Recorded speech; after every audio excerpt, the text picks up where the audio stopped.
Gonzo's just like they were in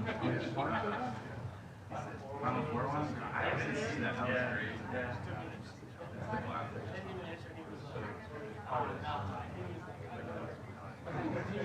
It is a screen protector. Yeah. He said you land on it. Oh wait,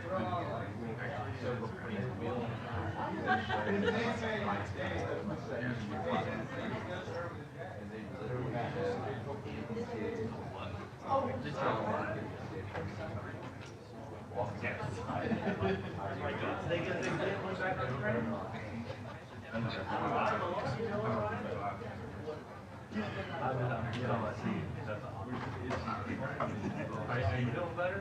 Just not better. A week or two.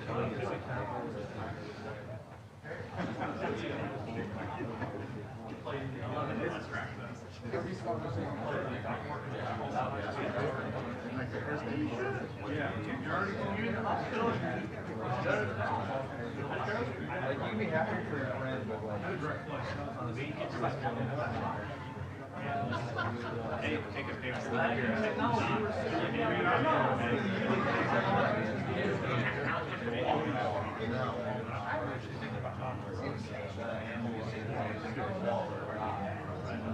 Let the other guy go sit in the net.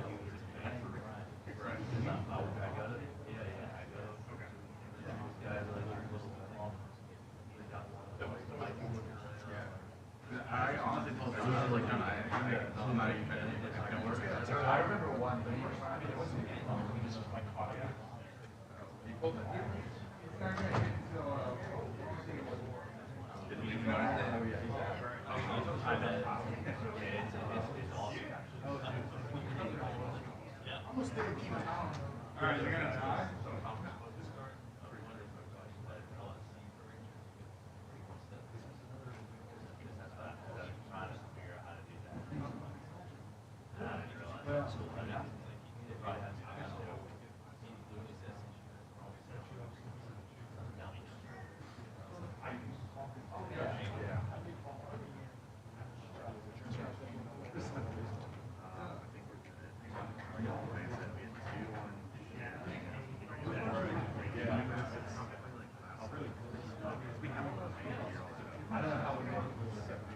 Yeah, we can try.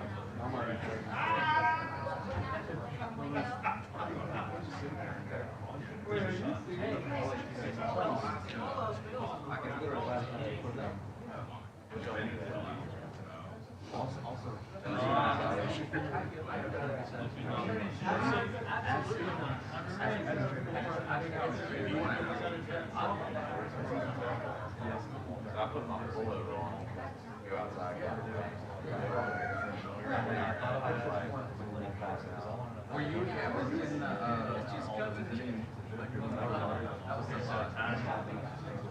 I just wore a t-shirt underneath my pullover, but I didn't really want to take it off because I just had a t-shirt. When y'all, Hey, you know what? Oh, you know what? They'll use it. It could have been like done being mean, but all of a sudden that loud was loud. Yeah. They probably didn't want it to be loud. It's like we unplugged it. Maybe I did it behind you. Yeah, probably. There's a 3 places. Visiting press conference room around there. Although if you think about it, just Oh, no, you don't know. No, Michigan State, you go into the facility. You go into the. I know, but at least you go into like a.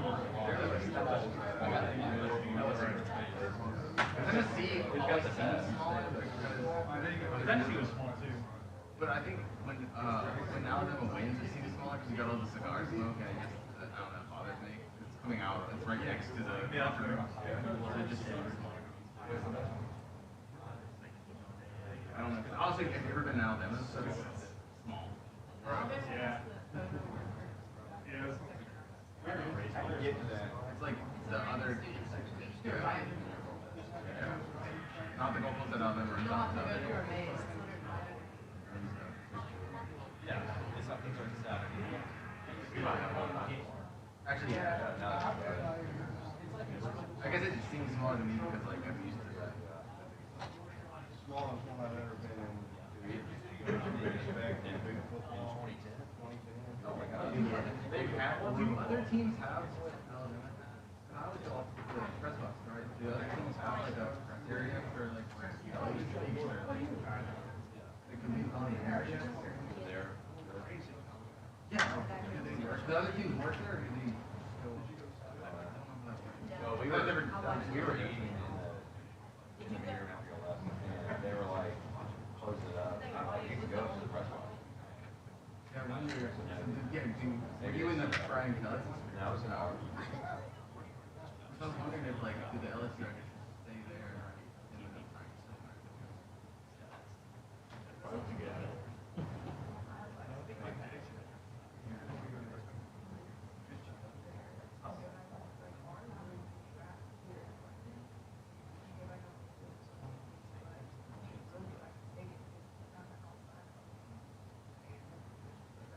You gotta make the push for better post-game hospitality for Alabama. We've got beer, second yeah, we got beer. Vanderbilt, all 17 schools. Yeah. I just walked around with like craft, there's like craft beer from whatever, from Nashville. Dude, it was nice.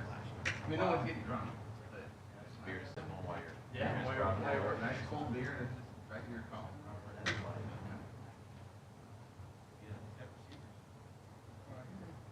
And pizza.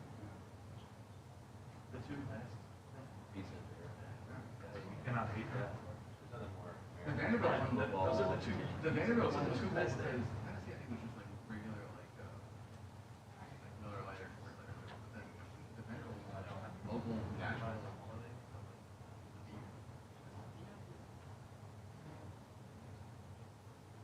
Or like Yankee down or something.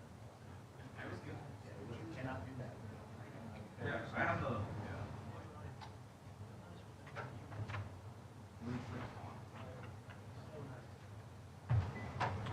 Good morning, everyone. We'll have Coach Womack address with his opening statement, and we'll take questions. Leave your hands up for a second, Coach. All right.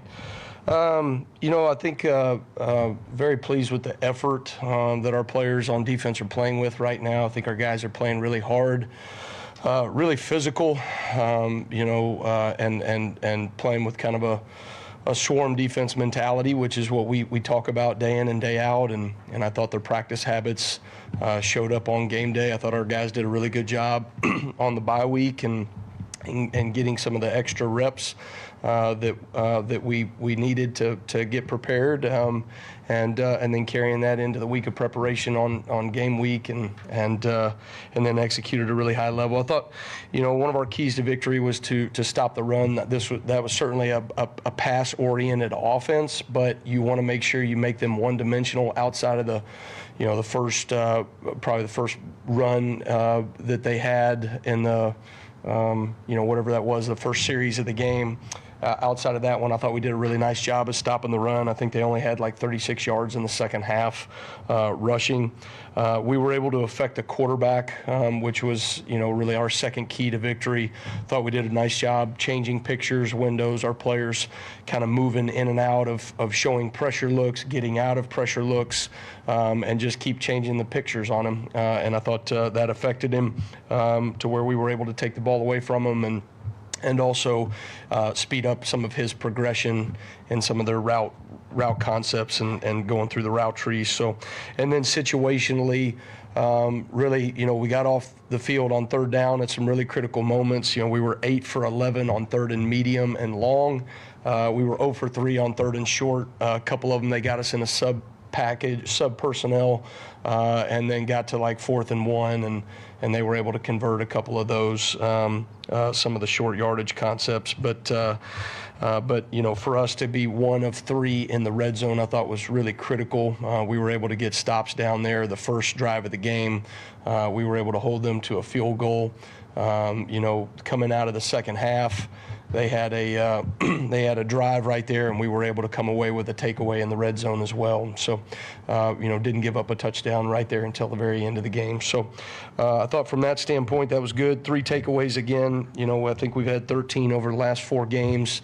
Our guys are doing a really nice job of taking the ball away, and then we were able to get some pressure on the quarterback. We had 2 sacks. They've only given up 4 all season long. So, moving in the right direction with a lot of things that we're doing fundamentally on defense, and then guys leaning into some of the things schematically as well. When you look at Mercer, really like what they do on offense. Impressed with a lot of the concepts that they run. They're very dynamic. They have a lot of volume, actually probably similar to what we've seen the last couple of weeks.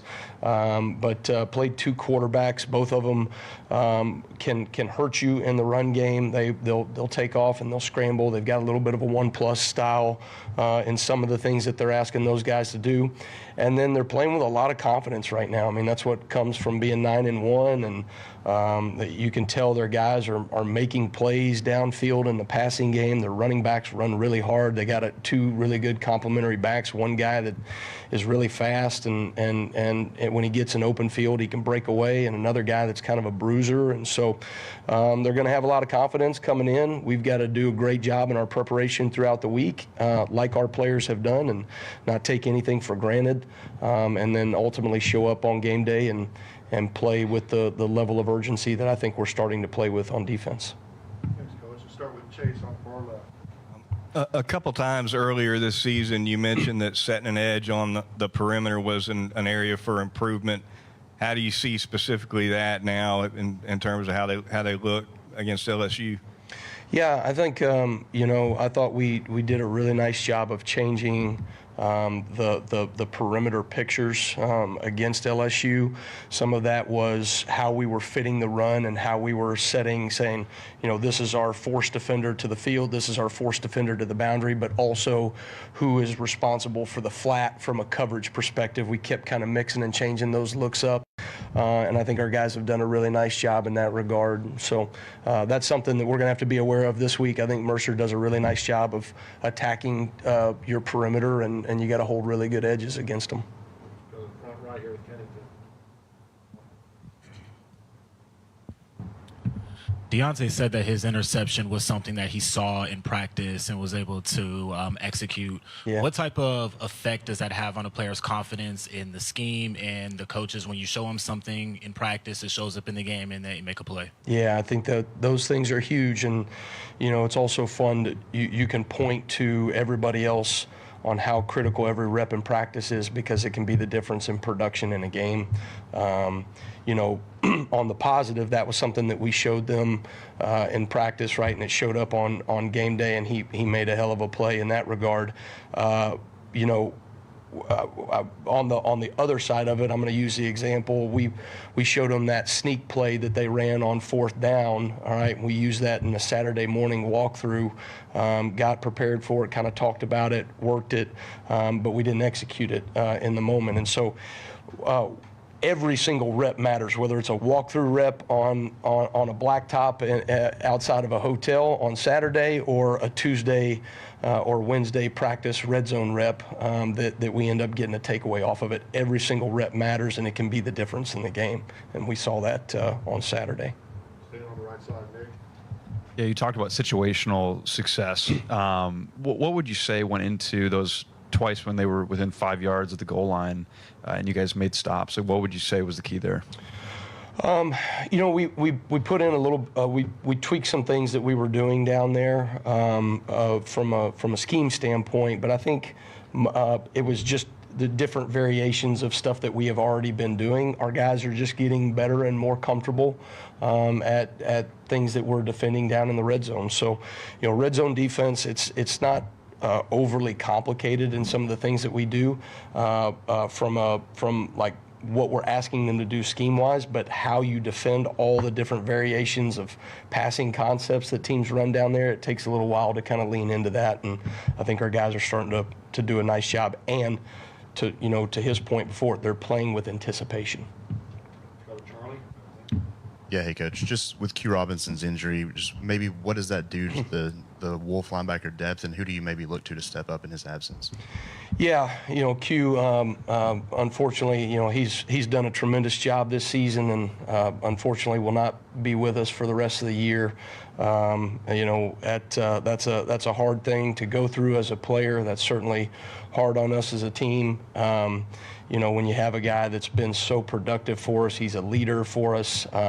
I've been so impressed with Q. I've told you guys this before, just impressed with his level of urgency every single day, the leadership and demanding presence in terms of holding the standard that I think he really has brought to some of our younger players and some younger guys in that room. And so he'll still have to continue some of those roles, right, of being a great leader. He's just going to have to do that from an off-the-field role. And so we'll have to continue to step up and move on without him. I've got a lot of confidence in some of our younger players that I think have stepped up in that position already. And Quay Russaw and Yanze Pierre is doing a really good job starting to get a little bit more out of him. And so those guys are excited for the challenge, next man up mentality. And when you look in, as the season goes on, these are the defining moments. Is do players step up in the moment when they're needed, and ultimately that will, determine our success here on the back end of the season. Let's go, Tony, on the left side. And two quick follow-ups on that. We didn't see Keanu Coote, at the LSU game. And then is there an update on him? And then also, how much progress have you seen from Keeley and just kind of his move to that position? Okay, Keon Keeley, so Keon is playing the bandit position. Actually, got in the game at the end there, is doing some really nice things. I think learning the position, he's always been a stand-up guy, right? So that's a totally different world when you're putting your hand in the dirt and you're playing all those things. But I think, there's some optimism about what he can do for us. He's just learning the position. But from a physical standpoint, from an effort standpoint, I think he's really taken steps in the right direction there. So Keanu Coate won't be with us this week. I'll let Kalen kind of address those things, but certainly the other guys in the room are ready to step up and fill the role that will, without Q Rob being there. Let's go to Mike in the middle here. What does Jihad bring to you when he's on the edge, and without Q, is that something maybe we can explore a little bit more? Yeah, we're doing those things with Jihad already, as a pass rusher and some sub package things, and I think he's really he's such a difference maker wherever you put him on the field, and so you want to find creative ways to get him in one-on-one matchups from a pass rush standpoint. There's things that we can do from a standpoint of if we show him as a defensive end and then drop him out in coverage, right? There's different things that we can do scheme-wise from that perspective. But certainly in terms of giving us pass rush, I think that is a piece of his game, and that's what, to me, makes him such a well-rounded player. You can play him as an inside backer, you can play him as an outside backer, as a rush edge. That dude's playing 4 different positions for us right now and is able to hold a lot of volume in terms of what we ask him to do. And so Jihad's playing at a really high level. We're going to utilize him any way we can. Go to Kirk right next to Mike. Pardon me, Coach. You've intimated some of this, but I was curious as to the progress of the team going from day one forward. Was this a big step in a kind of a permanent step this week, or would you say it was still just part of the trend line? Yeah, I would love to say it's a permanent step. I just don't have a crystal ball, in front of me there. I think our guys are taking steps in the right direction. I think we're trending in the right direction as a defense. I do think there are players understanding of what we're trying to do from a scheme standpoint. I think our players fundamentally are getting better and better. Our coaches are doing a really tremendous job of just continuing to build the fundamentals within our players. And they're starting to play with a lot of offensive recognition and anticipation, And so to me, to me, the makings of a good defense are to, create enough negative plays and game-changing style plays and also limit explosives at the same time. And I think we're doing that at a higher level, than where we were maybe at the beginning of the season. So.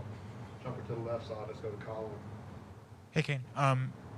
With those players, you mentioned Quay, you mentioned Yanzi as guys that would replace Q Robinson. I'm curious what kind of example that Q Robinson has been to those younger players, whether it's even if it's the next guys up like Justin, or what kind of example has Q Robinson been in terms of on-field, like this is what we expect out of a linebacker in that position? Yeah, I think I kind of going on what I've said before. I think Q holds the standard of urgency, practice habits, discipline that it takes to do that role and to play that position, because there's a lot of things that we ask that guy to do in terms of being a part of the run fit, dropping out in coverage, folding back inside, blitzing off the edge, all those different skill sets, right, that it requires. And there's also a lot mentally that those guys have to be locked into. And so I think Q's really set the standard of the urgency that you have to be disciplined to do your job in that role. But then there's also just a level of energy that he brings, and effort that he brings to practice, and it shows up on game day in terms of some of the physicality and effort that he's showing. So, those other guys, it's a great room. C-Rob does a really, really good job with those guys, and they're bought into to that position, like what we do out of it, and they like their role. But, ultimately, when you have a guy that has been a really steady presence and a playmaker on defense, those other guys are going to have to step up in the moment. We're going to finish up with Katie here in the middle. You talked in your opening about keys to victory, and you do a lot of the weeks. Are those actual tangible things you come up with for the guys each week, and then are able to point to after the game of, okay, we did this and it helped us win, or we didn't do this and it contributed to a loss? Yeah, so we started doing that years ago. I mean, there's things that we carry within the Swarm D that are kind of our identity, who we are as a defense. And then on top of that, we talk about what are the 3 things that we have to do to win this game specifically. So we talk about it as a defensive staff on Mondays, and then we present it to the players on Tuesday morning, and then we review that on Sunday of whether we hit those markers or not. Some of those things, are tangible. Things that we ask our guys to do in terms of maybe stopping the run with a certain number, or third down efficiency, or whatever it may be. But other things like affecting the quarterback, you can point to certain tangible things, but also did we put him in a position to where the quarterback played at a more uncomfortable level than what he normally plays? And, I thought we were able to do that this past week, and so that was going to be a critical piece of the game, and so we kind of made sure we laid that out for the players. All right, thank you, Coach. All right, thanks, guys. Roll Tide.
All right, we'll go ahead and take questions for Coach Sheridan. If you have a question, raise your hand. Start here with Nick.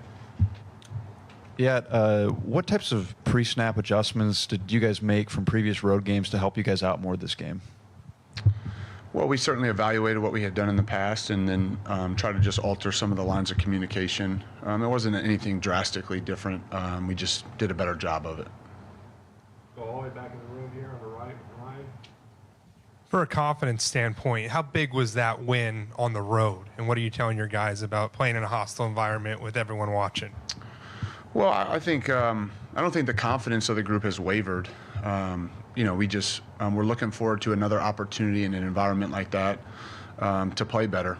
And so we did that, and that was I was excited for the players because I know they were itching to get back into an environment like that against a quality opponent on a big stage. And so they handled it better than we had in the past, certainly. And so I was proud of them. And we know there's a lot of work to be done still, and we know that there'll be other moments where we'll need to improve on things that we've done previously. And so that's really the focus. But I was proud of them on how they handled the environment. Far left, Chase. Jalen didn't get sacked against LSU. I know he got flushed out of the pocket pretty quick a couple times, but considering that road environment you just mentioned, considering LSU's got a premier pass rusher with Swinson, number 4, was this the best pass pro night of the season for y'all? Well, I think we were efficient running the football, and that kept us out of some situations, that allowed them to rush. And I certainly felt like up front the guys did a great job, both in the run game and in the protection. There certainly was time for Jalen back there to go through reads. And I thought Jalen was very decisive in the pocket as well. He threw the ball to some checkdowns. He got the ball out of his hand. I thought the staff did a nice job collectively of putting together some plays that, allowed him to do that. And certainly the players deserve the credit for bringing that to life. So I think it was a combination of things. Of trying to stay out of some of those situations. I know I had mentioned that, early in the week about being efficient on first and second down, trying to stay out of some, really tough spots where, there's really no guesswork on if it's a run or a pass. And so we certainly handled that well, and having no sacks in that environment, the credit belongs to the players for their execution in those moments. Let's go to Emily Grace in the middle of the room. Coach, you and some of the staff made your way down to the field towards the end of the game. What was that walk like through the end zone for you? Well, I was just trying to, the game was essentially over, and, the only thing that was left was us taking a knee when we got the ball back. And so just trying to get down to the people that you care about and enjoy those moments, those brief moments that you have in those type of environments. So I was just happy for the players, their families, everybody that, put so much hard work, into each week. And so to be able to get down there, at the end, not just myself, but the other guys that are up in the box, it was a special moment, and I was glad I was able to do it. Go to Katie, right across. You guys finished 10 of 13 on third downs. How much was that staying out of those third and long situations, but then also just kind of the execution of the guys on third down? Combination, certainly that was a point of emphasis over the break. We had not been, we did not execute well in the previous 2 games on third down. There was no surprise, that was no secret. And so we certainly looked at it closely over the break on what we were doing, what LSU was going to present to us in those situations to try to, be better. And we were. And so that was certainly a critical point in the game, or a critical factor in the game, was our ability to stay on the field and execute in third downs. Go in front right here to Kennington. We saw Jim Miller have a really big role in pass catching. How have you seen that area of his game in the running back room's game grow from fall camp to now? I think both him and Justice have had good moments catching the ball out of the backfield. Third downs, just keeping the chains moving, both of those guys. And that's certainly a factor, and something that we consider in our offense, the variety of routes and concepts that we want to make sure that we use each and every week. The different route tree that each group of players, wide receivers, tight ends, running backs, that we ask them to do is certainly big, and they've handled it well. I think Coach Gillespie's done a great job of coaching them up on some of those routes, and they've done a great job of executing in those moments. So, yeah, Jam was certainly impactful in the game. Justice has been in the past. Their ability to come out of the backfield and catch the football is certainly, it makes it easier for the quarterback. It makes it harder to defend for us offensively, and something that we'll always incorporate in our offense. Far right here, Matt. What do you think of the job they did settling down after the penalty on the first play there? We did good. Yeah. Did better than the first play, for sure. Yeah. All right, let's go to Colin on the left. When you think about the makeup of your quarterback room, whether it's Jalen, whether it's Austin, Dylan, any of those guys, Ty, is there a commonality in terms of, mental makeup, physical attributes? Is it like an intangible that all of them share? Yeah, well, intangibles wouldn't be anything physical, right? So I think character, who they are as people. They have great families. Their parents have raised them the right way, and I think they're mentally tough. So those would be commonalities amongst all those guys, and I think at this level that would be pretty standard across, the highest level of football is guys that have great character, they're built the right way, and that are mentally tough. We have a question on the back left here. The Russian attack paid off pretty early in the game against LSU. What did you see in their defense that you knew could limit them? Well, I think each week you're trying to identify what you need to do to win the game. And certainly the last few weeks, that has been a priority for us, based on who we have is a commitment to running the football. And it's not always going to work out that way. You have to look at who you're playing, both from a schematic standpoint and from a personnel standpoint, and then you try to put your players in the best position to be successful. I think weather was a factor as well. We were mindful of what the forecast was going to be and what the game might turn out to be. And so you factor in a lot of different things as you're preparing for a game. And then you have to adjust in game based on how they're defending you and what's working and what's not. And so, some of the plays that we were able to execute, the players did a great job of making the right plays at the right time. I thought we blocked well. And so that usually, puts you in a position to be able to run the football effectively. I thought the guys that ran the football ran hard and tough. I thought the tight ends blocked well. I thought we did a nice job. And certainly when you can control the line of scrimmage and run the ball effectively and efficiently, that's always a good formula, particularly when you're on the road. Got time for a couple more questions. Start with Jack here in the front row. Hey, Nick, we've heard Tyler Booker praise as a leader all season, but how have you kind of seen him maybe evolve as one, whether it's just for the offensive line unit or just a leader for the offense as a whole? Yeah, I mean, I can't credit him enough. I think he's been fantastic. He's obviously an exceptional football player, but his leadership throughout the course of this season has been outstanding, and we're going to continue to lean on him in that regard. I think he's become more and more comfortable, probably holding people accountable, challenging people.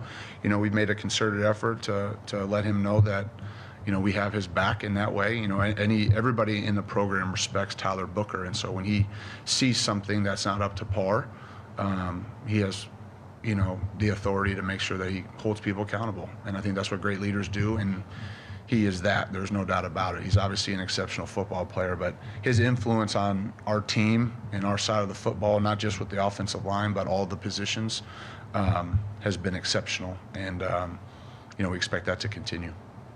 We'll finish up with Emily Grace, who has a follow-up. Coach, in post-game, Jalen said that you coached him really hard to do what the play asks of him. In what ways did you see that on the field, and what was your approach in preparing him for the LSU game? Well, we're just, not specific to him, but all the players, we want them to execute things a certain way. Sometimes you can have production and yet you didn't do it the right way. And sometimes when that happens, your consistency over time is not what you want it to be. And so there's a right way to do things fundamentally, reads, footwork. If you're a blocker, hat placement, leverage, you name it. There's a right way to do it so that you can get repeated and consistent results. And so that certainly was a message to the players that, just because you had production doesn't mean that you did it right. And the longer you play, when you go against good teams, your fundamentals, your technique, the simple execution always shows up. And so we were better. We did a better job. But the things that have happened this past week will have no impact on the game this Saturday. And so our ability to have the right week of preparation, the right mindset, the right work ethic, so that you can continue to improve. Your best game should be your next game if you have the right mindset, the right work ethic, and that's the message to the guys, to do it right all the time, and so that you have the best results that you possibly can have when those moments show up. All right. Okay. Thanks. Roll Tide.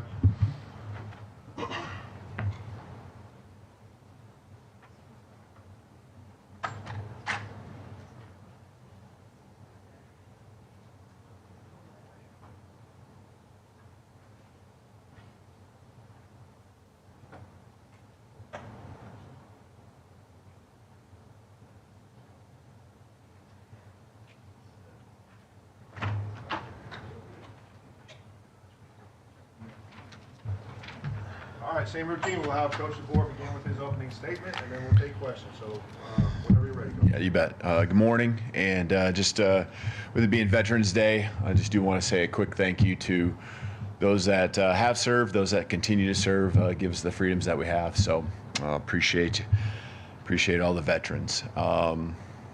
And then I think the next thing, just with injuries, I think Kane maybe alluded to it, but with Q's injury, it's certainly determined now that he'll be out for the remainder of the year. Unfortunately, just a special person in every way. You hate to see a guy who pours so much into it, go through what he's going through. And he just, the one thing when I think about Q, it's not just what he does on the field, but pre-practice, he is mentoring, doing things for other guys. And, it's just he cares so much about the team. He cares so much about just this place. And that's just something that sticks out on top of what you see on game days. And so just a great person. He's poured a lot into this place. And then I think recapping LSU, just proud of the way the guys prepared, proud of the way that they started, the confidence that they showed early on led to the production, led to us playing our most complete game, offense, defense, special teams, always areas that we can continue to improve. Probably the biggest thing that I saw is just our kickoff team, which has been rock solid on top of it all season long, one of the best in the country. I put them up against anyone, just having some times where we lapsed there, and a couple new looks that we needed to adjust better and quickly to. So just that was one area where we need to be better. But moving forward to Mercer, extremely high quality football team, and us handling success coming off of a game or games that we've had here. It's important for us to do the right things as far as knowing no points carry over from last week. Nothing as far as our stops carry over. We've got a team that's coming in 9-1, very confident team, pretty much lead their league in not every, but most statistical categories on both sides of the ball. And so just, want to make sure we continue to do what we've been doing to take the steps in moving forward as a football program. Thanks, Coach. We'll start with Charlie here on the right. Yeah, Coach Kane kind of alluded to it, but Keanu Coote wasn't with you guys last week, and he kind of said he wouldn't be here this week. Do you have an update just where his status stands? Mm-hmm. Yeah, he wasn't with us, and he's suspended right now, and so not gonna get into length or anything like that, but he won't be with us this weekend. Nick, on the right. Yeah, Kalen, what types of, pre-snap adjustments did you guys make from previous road games for this game, specifically with making sure that clean snap, timing was right, making sure noise didn't affect things? We did a little bit with just the procedure, a little bit of adjustment on just communication there. But it's stuff that it's just, we had done it that way. We've done it both ways, different places I've been. Feel good about both procedures. We just did adjust and tweak it just a small amount. I think probably as much as anything, it's the number of reps we got, and just this being the second time really after the Tennessee game, and then also having a bye week and just really honing in on it and be dialed, and helps when you make plays too, and there was less plays where we had as much noise, and so the percentages were more in our favor as far as just the execution piece, but our guys just did a better job handling it from start to finish. Go to far left to Chase. So if this comparison is a reach, then feel free to shoot it down. But 2 years ago, your first season at Washington, you won a huge game against Oregon. It was a November road game, just like LSU. You had 2 losses at the time, just like LSU. Mm-hmm. You win that game, and you hit the streak where you don't lose again until the CFP this past January. Was that Oregon game a catalyst for the culture you were trying to build there? And can this LSU win be similar that way? Mm-hmm. Yeah, so our experiences that we have individually, right, we always remember them and the learning moments that you go through. For our team, they weren't through that. But for me, just, you do take in those times, whether it's that season or 10 years ago.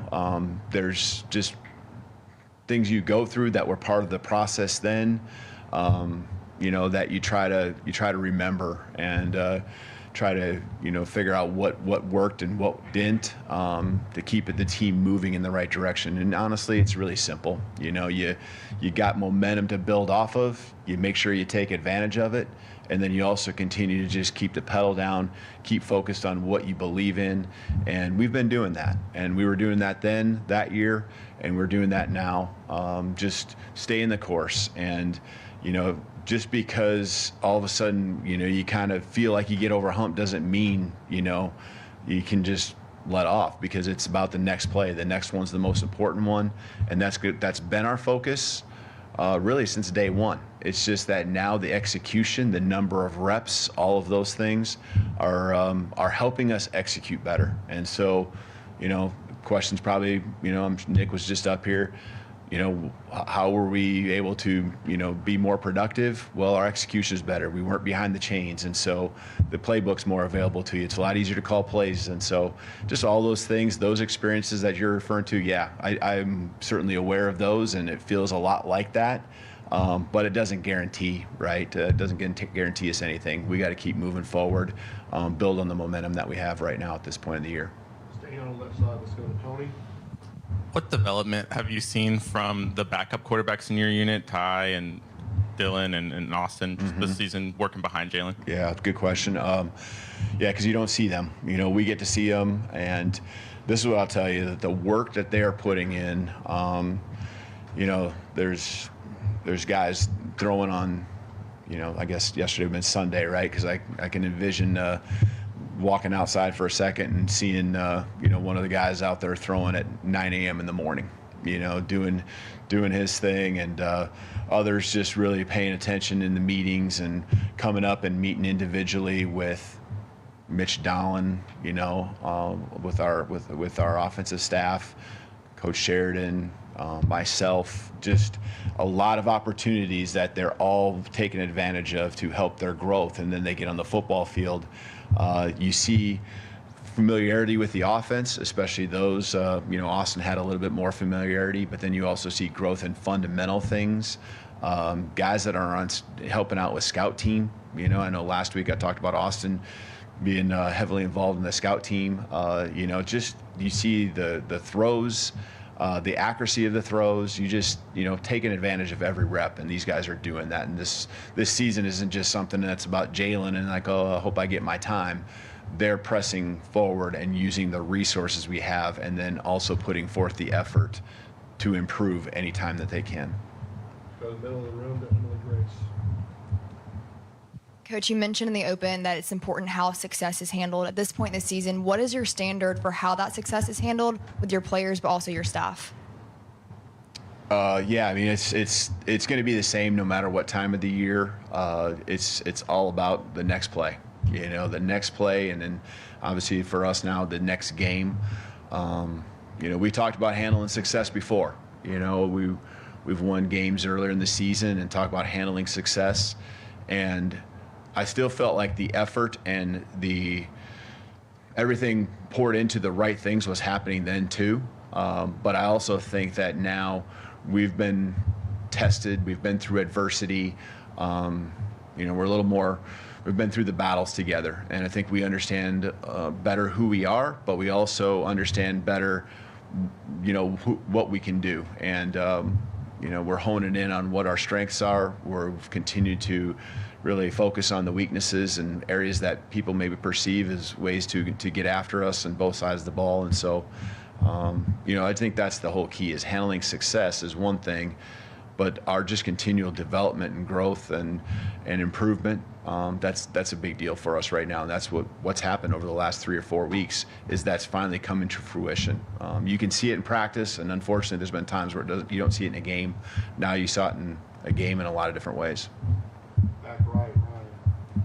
Coach, some of the reporters here covered Coach Saban in the past, and the players had Coach Saban as their coach. How do you handle a success like that? The social media, everyone's saying Alabama's back after a must-win game, and kind of telling them to stay the course, kind of like what Emily Grace was saying. Yeah, I think we've I don't want to say we learned a lesson, but we understand that doesn't matter, right? And we understand that it's all about building on what we did do last week, because it was significant, just like we would learn from, you know, the areas that we're falling short on a game we've lost. But it's all about just staying with the process, staying with the preparation. I want the guys to keep an edge, because I think there is a little bit of an edge, a little bit of a, I don't want to say chip on their shoulder. I think edge is the better word to use that we have. A little bit of, backs to the wall, kind of fighting for your life at times that I think exists. And I think every guy has a little different way of where they're driven to go out there and put forth the best effort in practice, bring the best energy that they have. What I've really challenged the guys with is to have more and more leaders stepping up. I think I've said that in here a few weeks back, is that, our young guys aren't young guys anymore. Our transfers, they're not transfers anymore. We are a full team, and we need every guy, because there's starters that now, we were just referred to Q. There's starters that aren't with us, aren't able to be on the football field due to injury.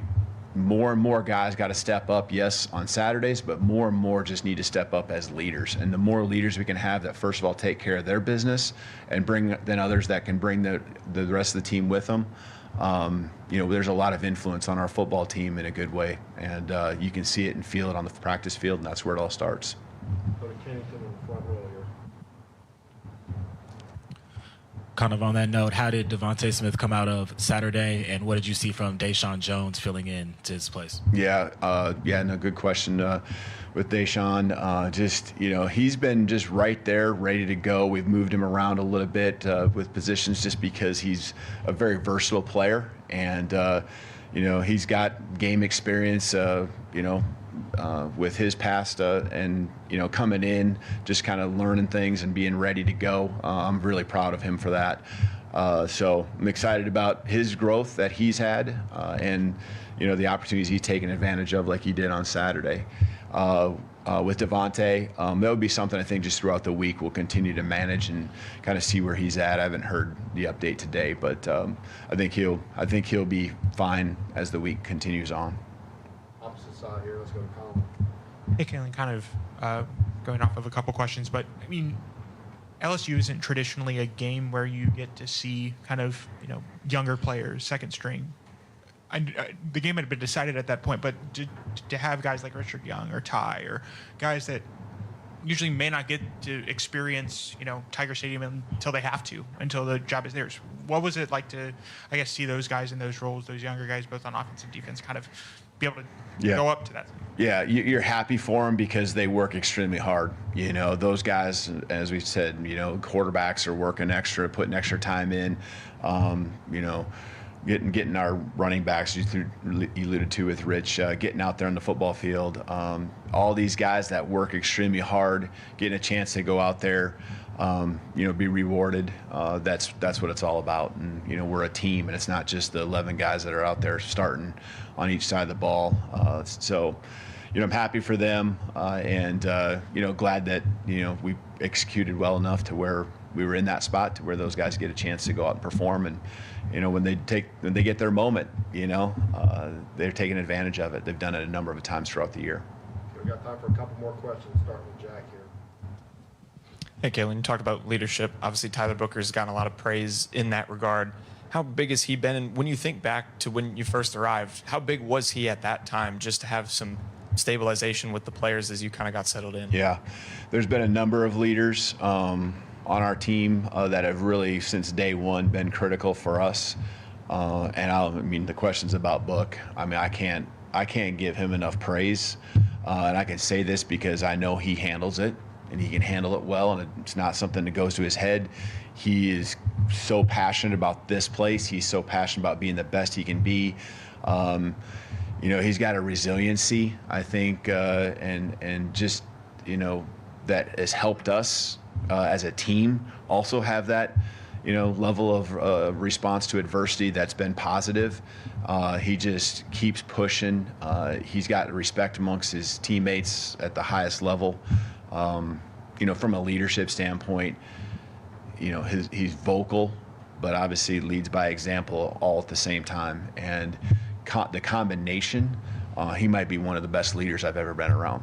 And so I know that's saying a lot because I've been around a lot of really good ones. And, you know, when you put those guys in that category, he's really special. And it's because he takes care of his business, you know, 100% of the time. And he's pushing others to make sure that they're their best too. And I think that's what great leaders do, is they bring the best out of everyone else around them. All right, we'll finish up here on the back row. You've now had a blowout and a shutout over ranked opponents. What does that mean in terms of making a statement? Yeah, I like the progress we've had, you know, and every week's a new challenge in different ways. You know, last week, just, you know, with the passing game and kind of the way that we felt they would, we knew they would attack us, rising to the challenge, you know, was big. And the shutout the week before happened as a combination of stopping both the run and the pass, different quarterbacks in and out. But that's progress. Like, there's steps forward. There's confidence that continues to build, a trust that happens between the front and the back halves. Just I really like the demeanor that they bring, and it all starts with what their demeanor is going to be tomorrow morning, Tuesday, when we step on the football field. That's really the demeanor that you want and that we've had, that needs to continue for us to do the same thing this Saturday that we did last Saturday. And so, again, when that mindset's where it needs to be and the work's done each and every day, that trust, that belief, it just continues to build. And you can see that with our defense. All right, thank you, Coach. Thank you. Roll Tide.